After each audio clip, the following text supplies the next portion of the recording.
Imagine this for a second. You wake up tomorrow, turn on the news, and the headlines are screaming that the American economy has officially entered free fall. Not a recession, not a soft landing, not some fancy Wall Street term they invented to keep you calm, but a full-blown collapse in real time.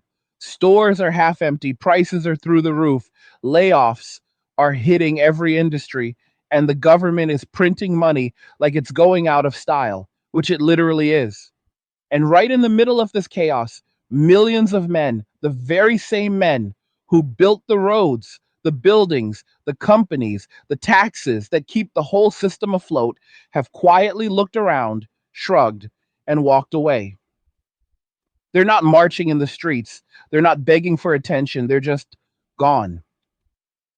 And the scariest part, the people who spent the last decade telling those men they were the problem, that they were toxic, that they weren't needed anymore, are now the same ones running around in absolute panic asking, wait, where did all the men go?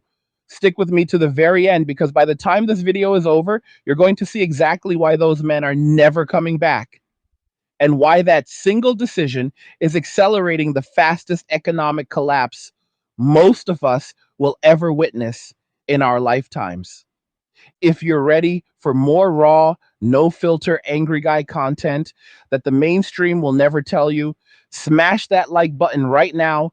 Share this video with every man you know who's waking up to the truth, and hit subscribe so you never miss an upload. And listen, if you're tired of watching your wealth evaporate while the system laughs in your face, go click the link in the description and check out Angry's Crypto Academy. That's where I teach regular guys step by step how to buy, sell, trade, and most importantly, protect your assets in a world that is actively trying to take everything from you. The Academy is linked below. Go enroll right now. Thank me later.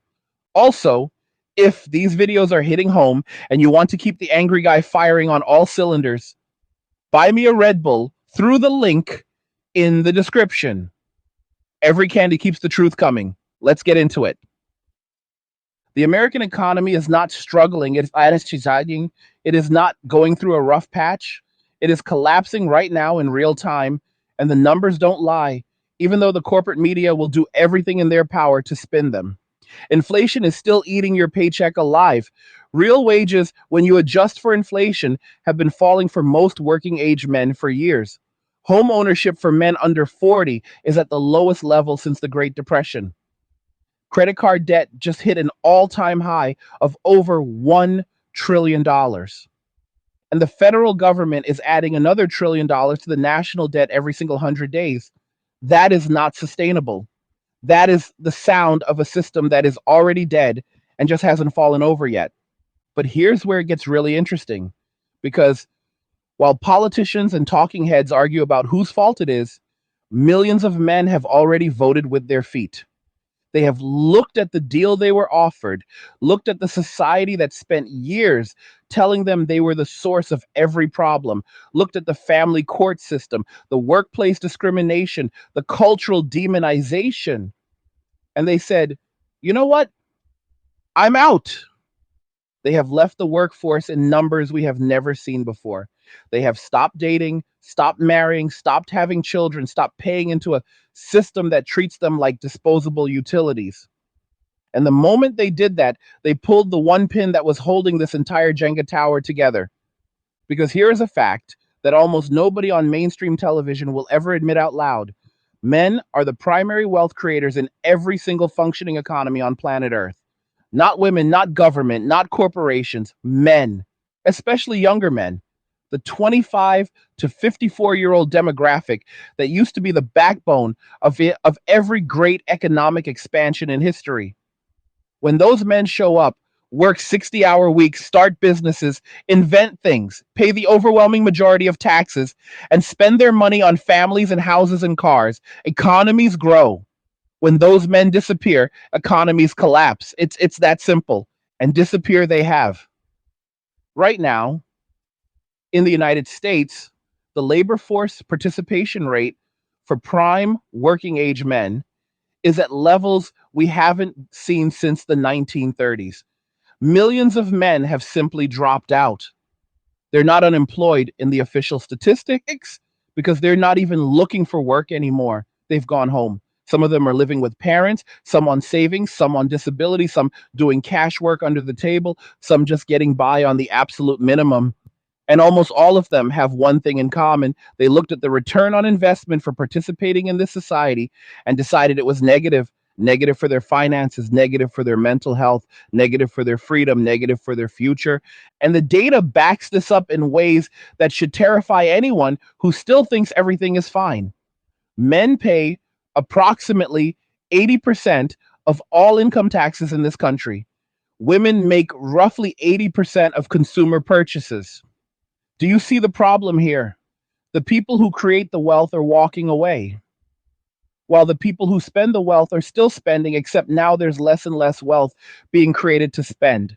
That is a death spiral. That is the economic equivalent of bleeding out while someone keeps yelling at the wound to stop being so dramatic. Let me paint a picture for you because I want you to really feel this. 10, 15 years ago, a 28-year-old man could graduate college or trade school, get a decent job, work hard, buy a house by 30, get married, start a family, and feel like he was building something. That path still existed, even if it was getting harder. Fast forward to today. That same 28-year-old man looks around and sees that the average home price has tripled while wages have barely moved. He sees that if he gets married, there's a 50% chance it ends in divorce and a 90% chance he loses his kids, his house, and half his income for the next 2 decades if it does. He sees that if he speaks his mind at work, one wrong email can end his career forever. He sees that the culture calls him toxic just for existing as a masculine man. And he sees women on social media bragging about being high value while simultaneously demanding that he pay for everything, risk everything, and apologize for everything. So, what does he do? He does the math. And the math says, why bother? Why kill yourself working 70 hours a week to pay taxes that fund people who hate you? Why risk everything you've built for a family that the system is rigged against you maintaining? Why pour your life energy into a society that spent the last decade telling you that you're the problem and now suddenly acts confused when you take them at their word and leave? So he leaves. He moves into a cheap apartment or back home or into a van or whatever he can afford. He plays video games. He lifts weights. He hangs out with his boys. He invests in crypto or trades options or learns a skill that pays cash. He gets 8 hours of sleep. He gets his peace. And for the first time in his adult life, he is free. And the women who spent years saying, we don't need men, men are obsolete, I can do everything a man can do, but in heels, are now looking around at empty dating apps, collapsing cities, skyrocketing costs, and an economy that is running on fumes. And they are starting to panic. You can see it everywhere. The articles are already being written. Where have all the good men gone? Why won't men commit? Men are failing to launch. They act like it's some giant mystery. It's not a mystery. You told them to go away. They listened. You said you didn't need them. They believed you. You spent years celebrating single motherhood, boss babe independence, and the idea that men were nothing more than paychecks with disposable income. And now that the paychecks are walking away, suddenly everyone is shocked that the system is collapsing. I want you to think about that phrase that got thrown around so much a few years ago. The future is female. Remember that? Billboards, t-shirts, magazine covers, celebrities, politicians, all celebrating the idea that men were on their way out and women were going to run everything better. And how's that working out? Because the future that is actually arriving is not female. It's broke. It's chaotic. It's infrastructure falling apart. It's empty store shelves. It's crime spiking in every major city. It's birth rates collapsing. It's men checking out in record numbers. And it's women who spent their most fertile years chasing careers and Instagram likes now hitting 35, 38, 40, and realizing that the high value men they were told would always be waiting aren't waiting anymore. They're gone. And the best part, the men who walked away don't even hate women. Hey guys, in a world pushing you to own nothing and be happy, crypto is your key to survival. Join Angry's Crypto Academy to master buying, selling, and trading crypto. Make huge profits and safeguard your wealth. Plus, discover the one crypto virtually no one is talking about, poised to create new millionaires in the upcoming bull run. The link is in the description of the video below. Go check it out now. Most of them don't hate anybody. They're not plotting revenge. They're not starting movements. They're just peaceful. For the first time in their lives, many of them have peace. They have time. They have freedom. They have hobbies. They have brotherhood. And they are not giving that up to go back to a society that treated them like garbage and only wants them back now because the credit card is maxed out and the bills are due. This is the part where the story gets really interesting because we're not just talking about economics anymore. We're talking about the biggest shift in human behavior, maybe in 100 years. Men walking away is not a tantrum, it's not a phase, it's not laziness. It's the most rational response possible to a system that became hostile to the very people it depends on to function. And the collapse we're watching is the direct result of that decision playing out in real time. Let me take you deeper into the numbers because once you actually see them laid out, cold and plain, there is no more room for the fairy tales they've been selling on morning talk shows. In 1970, roughly 95% of men aged 25 to 54 were in the labor force. That is, the group that builds skyscrapers, fixes power lines, drives trucks, writes code, starts companies, pays the mortgages, and funds the entire welfare state. Today, that number has fallen to just under 88%. That might sound like a small drop, only 7 percentage points, but when you apply it to tens of millions of men, you are talking about roughly 11 to 13 million prime age men who are no longer economically active in the official economy. 11 to 13 million men who used to generate taxable income, sales tax revenue, property tax revenue, payroll tax revenue, and who used to spend money on dates, houses, cars, diapers, and private school tuition. Gone. Now, the corporate media will tell you that many of these men are on disability, or they're in school, or they're between jobs. That is a half truth at best. The Social Security Administration's own data shows that the explosion in disability claims among men under 50 is overwhelmingly for mood disorders and back pain, conditions that mysteriously skyrocketed right after the cultural shift that told men their natural instincts were now pathologies. Translation: a huge chunk of these guys are not in wheelchairs. They are at home because the juice is no longer worth the squeeze. But here's the part that should make every policymaker lose sleep at night. The men who are still working are working less. Overtime hours are down. Second jobs are down. Entrepreneurial startups by men under 40 have collapsed by almost 20% in the last decade. The average young man today is not hustling harder to get ahead. He is deliberately slowing down because he no longer trusts the system to reward his effort. He watched his dad get laid off at 55 after 30 years of loyalty. He watched his older brother lose everything in a divorce. He watched his college buddy get canceled for a joke he made at 19.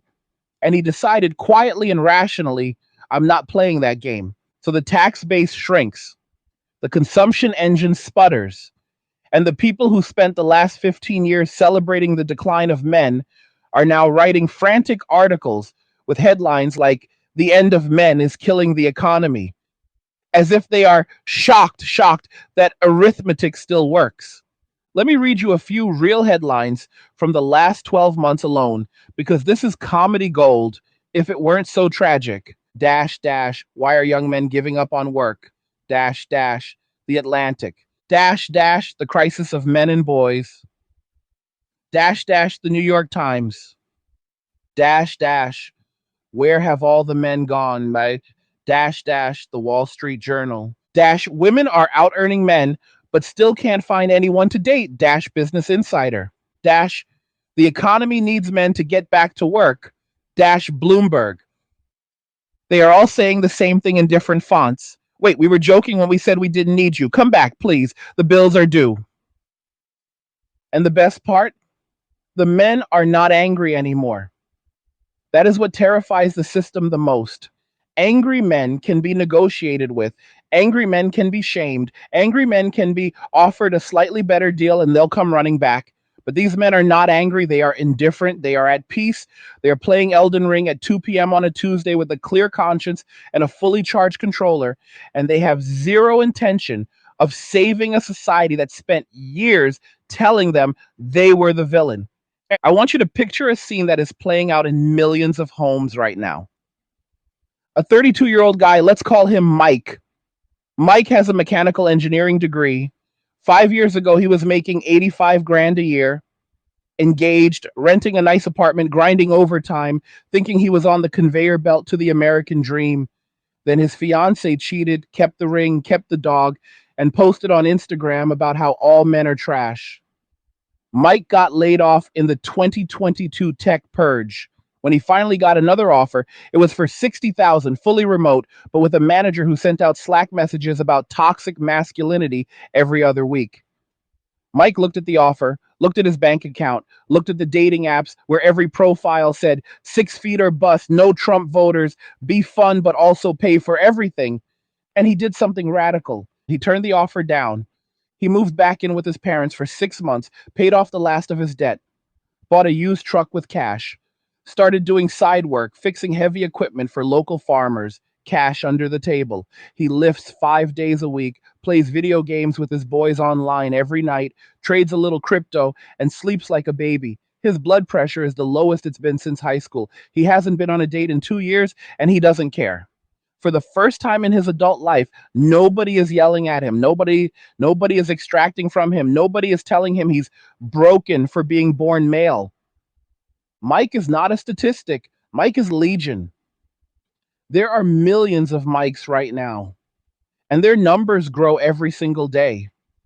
And the women who spent the 2010s shouting, the future is female, are now hitting 36, 37, 38, scrolling through dating apps that are ghost towns, watching their 401 cases shrink, watching rent go up 40%, watching the government promise them student loan forgiveness that never comes.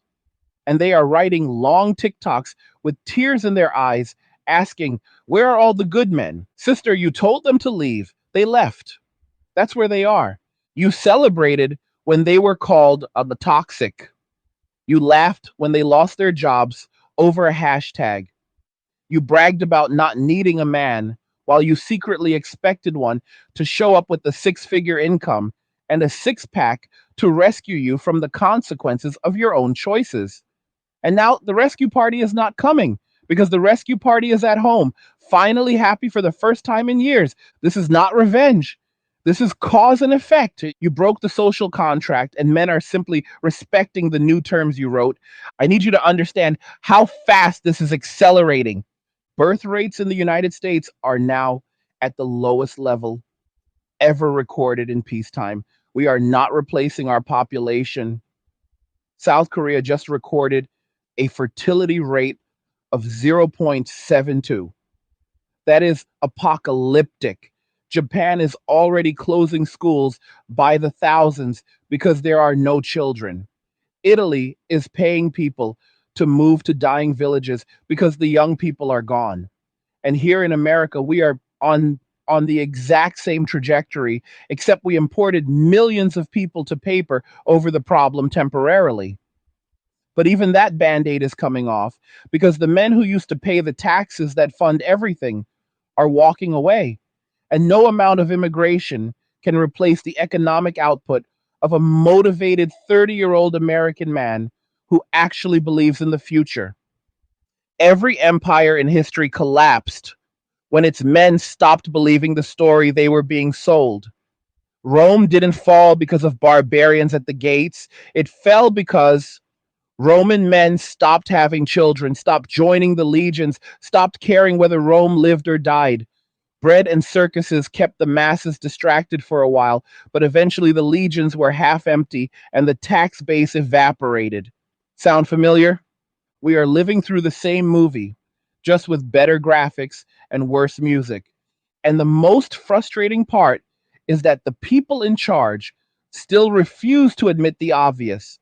They will blame video games, they will blame Jordan Peterson, they will blame crypto, they will blame misogyny. They will blame everything except the one thing that actually happened. They told men for a solid decade that masculinity itself was the problem. And then they are genuinely surprised when men took the message seriously and removed themselves from a society that hated them.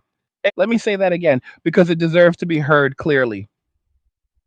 You cannot spend 10 years telling a generation of boys that their natural energy is toxic, that their natural sexuality is predatory, that their natural desire to protect and provide it makes them patriarchal oppressors, and then act confused when those same boys grow into men who refuse to protect and provide for a society that despises them. That is not a bug. That is the feature you installed. And now the software update is here, and it's called Men Walking Away. The Boss Babe era is over. The I don't need a man era is over.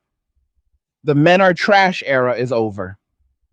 What we are entering now is the reality era, where actions have consequences, where arithmetic is undefeated, and where a society that declares war on its own men eventually discovers that men were the only thing keeping it alive. And the men are fine. They're lifting, they're stacking crypto, they're building small businesses with their buddies, they're traveling, they're learning jujitsu, they're sleeping 8 hours, they're happier, healthier, wealthier in real terms than they have ever been because peace is the ultimate luxury and they finally have it.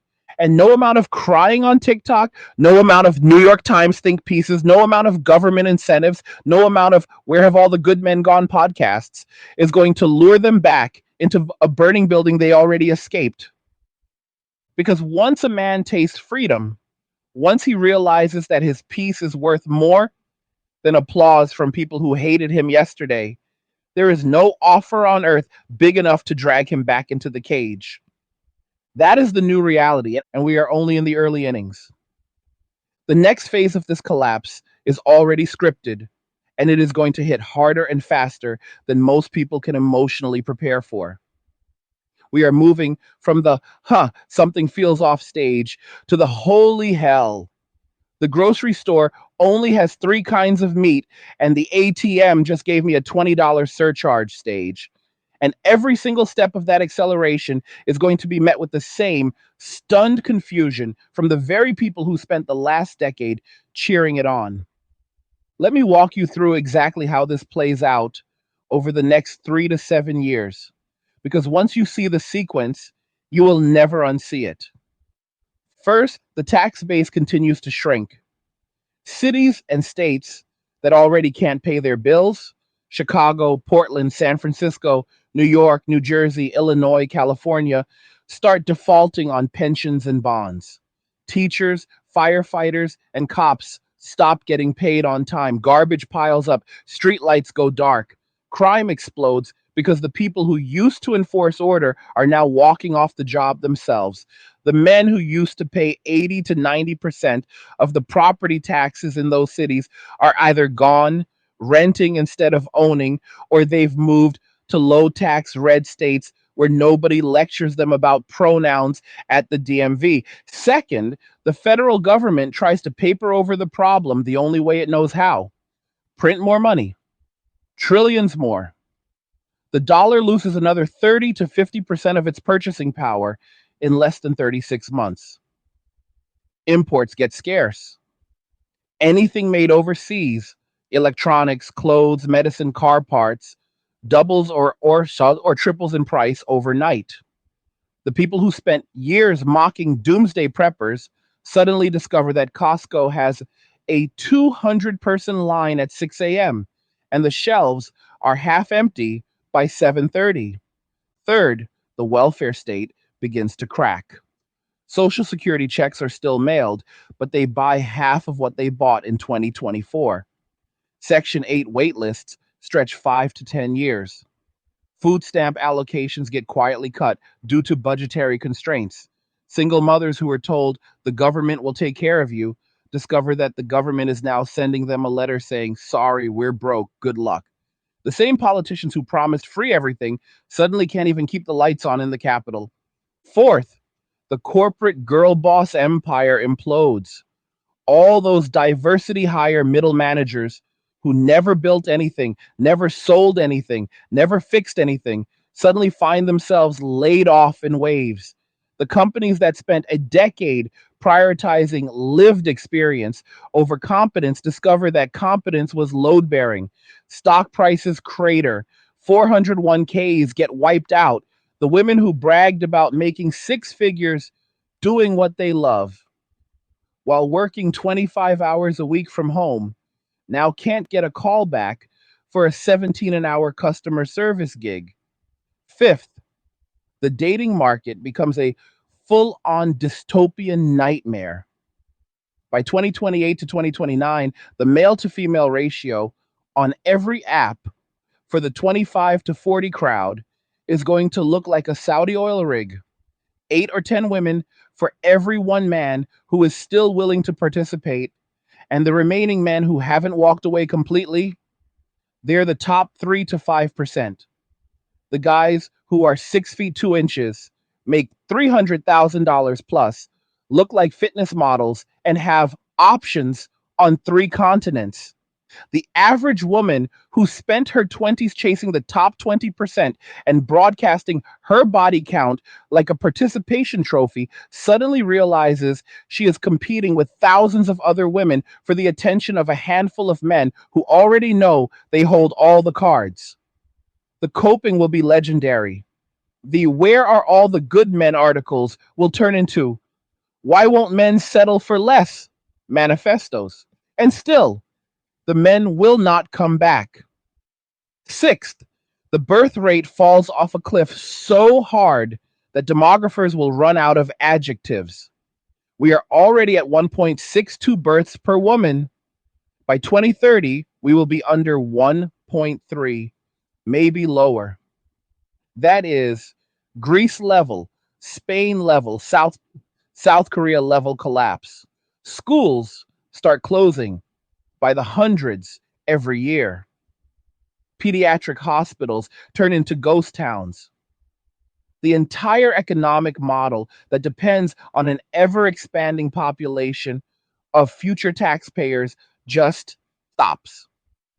And there is no policy fix for that. You cannot mandate babies. You especially cannot mandate babies from men who no longer trust the system enough to bring children into it.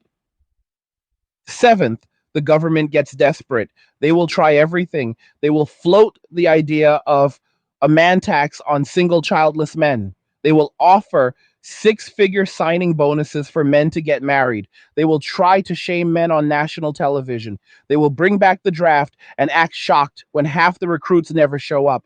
They will criminalize economic disengagement. And every time they try one of these Hail Marys, another million men will look up from their PlayStation, shrug, and disappear even deeper off grid. And here is the darkest part of the entire timeline. At no point will the people who caused this ever accept responsibility. They will blame men for refusing to man up. They will blame video games. They will blame right-wing influencers. They will blame capitalism, socialism, climate change, racism, and anything and everything except the one variable that actually moved. They declared war on men. Men left. And now the civilization they claimed they could run better is collapsing in real time. This is not speculation. This is arithmetic plus human nature. You cannot insult, degrade, and exploit the most productive group in society for a decade and then act surprised when they withdraw their productivity. You cannot turn family court into a wealth transfer system that punishes men for the crime of getting married and then wonder why men stopped getting married. You cannot teach an entire generation of boys that their natural instincts are pathologies and then act confused when they grow up and refuse to take risks, start families, or sacrifice for a society that medicated them into docility. Hard times are here. Jobs are disappearing fast. And if you lose yours, you could be homeless in a few months or even a few weeks. But it doesn't have to be that way. Check out Angry's Creator Academy and learn how to build your own online business using YouTube to grow it. And get the free creator blueprint when you sign up. The link's in description below. Go check it out now. You cannot do all of that and then beg them to come back when the credit card is declined at the grocery store. But that is exactly what is happening right now today in 2025. And it is only going to get louder, more desperate, and more pathetic as the years roll on. I want you to imagine a woman in 2030, 38 years old, former marketing manager, laid off in 2028, student debt still at 87,000, rent is now 65% of her take-home pay, dating apps are dead, her Instagram is a museum of vacations and brunches that no longer exist, and she opens TikTok to film herself crying, I did everything right. I got the degree, I built the career, I was a boss babe, I was empowered. Where are all the men who are supposed to want this? And somewhere, 400 miles away, a 34-year-old former electrician turned crypto trader is sitting on his back porch with his dog, drinking a beer he paid for with gains he made while the market was closed, watching the same video on his phone with zero emotion. He remembers when she was 26 and wrote, I don't date broke guys in her bio. He remembers when she liked tweets calling men trash. He remembers when she celebrated her friends, weaponizing false accusations to destroy ex boyfriends. And he just closes the app, pets his dog, and goes back to living a life that finally belongs to him. That is the future that is already here for millions of men. And the most peaceful part about it, they don't even hate her. They don't hate anyone. They just don't care anymore. And indifference, my friends, is the one thing a entitled society cannot survive. When men were angry, society had leverage. When men were thirsty, society had control. When men were desperate for female approval, society could manipulate them into doing anything, work 3 jobs, fight wars, build pyramids, you name it. But when men become indifferent, when peace becomes non-negotiable, when a man looks at the flaming circus and says, yeah, not my problem, game over. There is no carrot big enough, no stick scary enough, no shaming language powerful enough to pull him back once he has tasted freedom and realized the game was rigged from birth. That is the real red pill. Not anger, not resentment, simple, quiet, rational indifference. And that indifference is spreading like wildfire.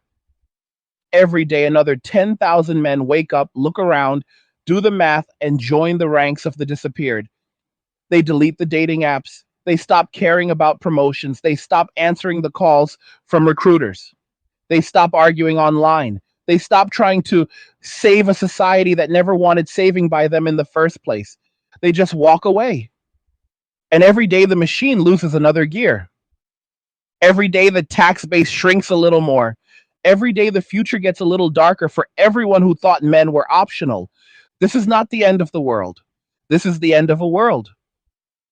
A world that decided half its population was disposable and is now discovering in the most expensive way possible that the half it discarded was the half that was carrying the other half on its back the entire time. And the men who carried that load for generations are finally, mercifully putting it down. They're not coming back to pick it up again. Not for tears and not for guilt trips, not for government bribes, not for crying TikToks, not for anything. The age of male sacrifice without reciprocity is over. The age of male utility without appreciation is over. The age of men as disposable pack mules for an ungrateful society is over.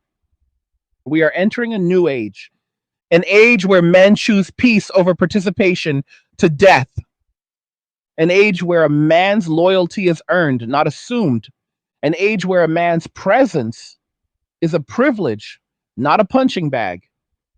And the women, the institutions, the politicians, the corporations who thought they could abuse that presence forever are about to learn the hardest lesson civilization has ever taught. You never appreciate what a man does for you until the day he stops doing it. And when that day comes for an entire generation of men all at once, there is no negotiation. There is no compromise. There is only the sound of millions of men closing the door behind them, softly, calmly, permanently. And on the other side of that door is peace, and on this side is collapse. Choose wisely, because the door only opens one way now, that the silence is what gets me. Not the screaming headlines, not the crying influencers, not the politicians yelling about rebuilding the middle class while they cash checks from the same corporations that ship the middle class overseas.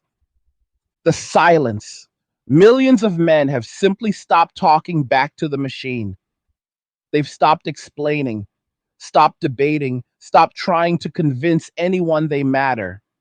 They've gone quiet the way a man goes quiet when he finally accepts that no one in the room was ever listening in the first place.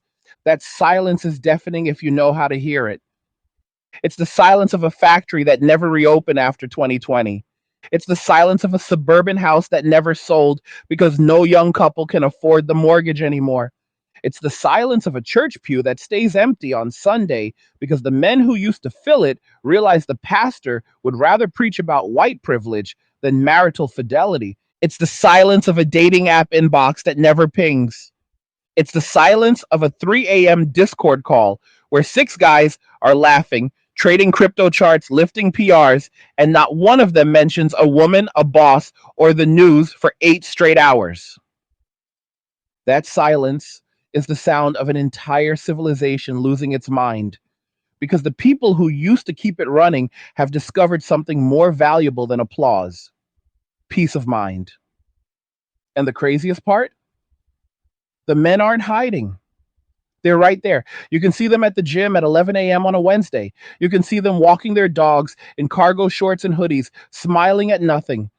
You can see them at the gun range, at the jujitsu academy, at the cigar lounge, at the lake house they bought with cash after stacking for 5 quiet years. They're not underground. They're not in caves. They're just unreachable. And you can scream at them on TikTok. You can write another 4,000 word Atlantic essay about how they're emotionally stunted. You can pass another law trying to tax their video games. They won't even look up from the screen. That is power. Real power. The kind that no government can regulate and no corporation can monetize. The power of a man who has nothing left to lose because he finally stopped caring what you think of him. I want you to meet another guy. His name is Chris. Chris is 29, former infantry Marine, did 2 combat tours, came home, used his GI Bill, got a degree in computer science, landed a remote job making $115,000 a year writing code for a fintech company that brags about being woman-led. In 2023, the company made everyone take a mandatory training where they were told that a military culture is inherently toxic and that stoicism is a form of emotional violence. Chris finished the training, closed his laptop, and never opened it again. He had 40 grand saved, no debt, and a paid off Tacoma. He moved to a small town in Idaho, bought 5 acres with a modular house for 220,000 cash, put solar on the roof, dug a well, and now writes open source code for fun, hunts elk in the fall, trades futures in the morning, and coaches youth wrestling 3 nights a week for free. He hasn't spoken to his chain of command ex-girlfriend in 4 years. He hasn't paid income tax in 2. He hasn't had a single nightmare since he left the lower 48. Chris is not a unicorn. There are thousands of Chrissies right now, tens of thousands, hundreds of thousands forming quiet networks, They share land deals in group chats. They teach each other how to set up LLCS in Wyoming. They swap seed banks and ammo and generator recommendations. They're not preppers waiting for the apocalypse. They already survived the apocalypse. The apocalypse was the society that told them they were the problem for wanting a family, a home, and a country that didn't hate them. They're not waiting for the end. They're living in the after. And every month, another battalion of men joins them. Not because anyone recruited them, not because some influencer told them to, but because they looked at the news, looked at their bank account, looked at the dating apps, looked at their so called friends who would throw them under the bus for a retweet, and they asked one simple question: if I disappeared tomorrow, who would actually care? And when the honest answer came back, almost nobody. Disappearing stopped feeling like a loss and started feeling like the first intelligent decision they'd made in years. That is the moment the Matrix loses a soul forever. Once a man runs that calculation and the answer is peace is cheaper than participation, there is no speech, no tax break, no bring back trad wives nostalgia campaign that will ever put that genie back in the bottle. That the bottle is shattered. The genie is on a mountaintop lifting weights and grilling ribeyes with his boys, and he is never, ever coming back down to save the village that tried to burn him alive. And the village is starting to realize the fire they lit to get rid of the men is now burning their own house down. And the men are sitting on the ridge with lawn chairs and a cooler watching the glow on the horizon, not with malice, but with the calm acceptance of a man who already made peace with the fact that some things cannot be saved. You can call it cold, you can call it cruel, you can call it whatever coping mechanism helps you sleep at night. But from where they're sitting, it looks a lot like justice. Not the loud, vengeful kind, the quiet kind, the kind that doesn't need to announce itself because the consequences speak louder than any manifesto ever could. The kind of justice that arrives when a man finally says no. Not no, but let me negotiate. So not no unless you say sorry. Not no if you promise to change. Just no. And then walks away without looking back. That single word spoken by millions of men in a million quiet moments is the most powerful force on earth right now. It is rewriting demographics, it is rewriting economics, it is rewriting the future of nations. And there is no politician, no CEO, no influencer, no pastor, no professor, no amount of shaming or begging or legislating that can compel a man to say yes again once he has tasted the freedom of no. That is the new law of nature. And we are only at the beginning. And the next 10 years are going to be a masterclass in what happens when the people who were told they weren't needed discover they actually weren't needed by the people who needed them the most. And the men who figured it out first are already living in the future. They're not waiting for permission. They're not asking for forgiveness. They're not offering explanations. They're just living, really living. For the first time in their lives, many of them are actually truly finally living. And the rest of the world is about to find out what happens when the people who used to carry the world decide the weight isn't worth the destination anymore. Spoiler alert, the world gets dropped. And when it hits the ground, the sound won't be anger, it will be silence. The same silence millions of men have already chosen, the same silence that is spreading house by house, man by man, day by day, the same silence that no amount of noise from a dying system will ever drown out again. That silence is the future, and it is peaceful. And here we are. You've stayed with me this far, so let me reward you with the part most people are too afraid to say out loud. This collapse is not going to be fixed. It is not going to be negotiated away. It is not going to be solved by another stimulus check, another infrastructure bill, another round of student loan forgiveness, another corporate diversity initiative, or another tearful apology from a talking head who finally realizes the gravy train is derailing. The men are not coming back, not in the numbers required, not at the energy level required, not with the trust required. That trust is gone forever. You can no more rebuild it than you can unring a bell or unburn a house. The social contract that once existed between men and society was simple. You sacrifice, you build, you protect, you provide, and in exchange, you get respect, family, legacy, community, and a reasonable expectation that the game isn't rigged against you the moment you step onto the field. That contract was shredded, burned, and the ashes were danced on for 15 straight years. And now the men who were told the contract was canceled have accepted the cancellation. They have moved on. They have new contracts now, contracts with themselves, contracts with their brothers, contracts with peace, freedom, and self ownership. And those contracts are written in ink that no government, no corporation, no crying influencer, no guilt tripping relative can ever erase. So when you hear the next politician promise to bring men back into the workforce, understand you are listening to a salesman trying to sell a house that has already been condemned and torn down. When you see another viral video of a 38-year-old woman asking, "Where are all the men who want to build a future?" Understand she is standing in the ruins of the future she spent her 20s helping demolish and wondering why no one wants to help her rebuild it.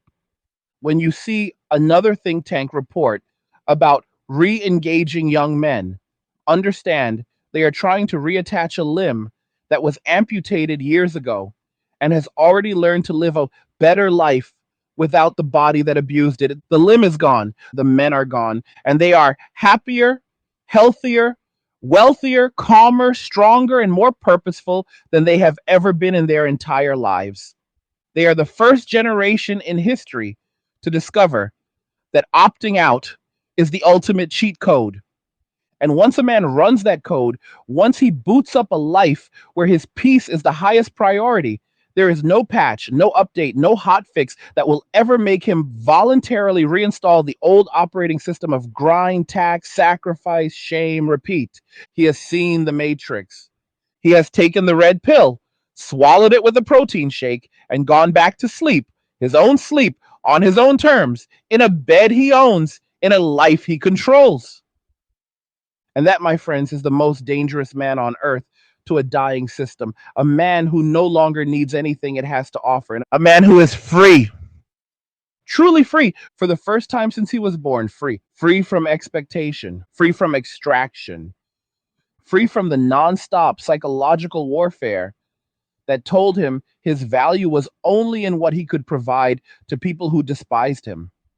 Free to lift, to build, to create, to laugh, to stack, to protect his circle, to live on offense instead of defense.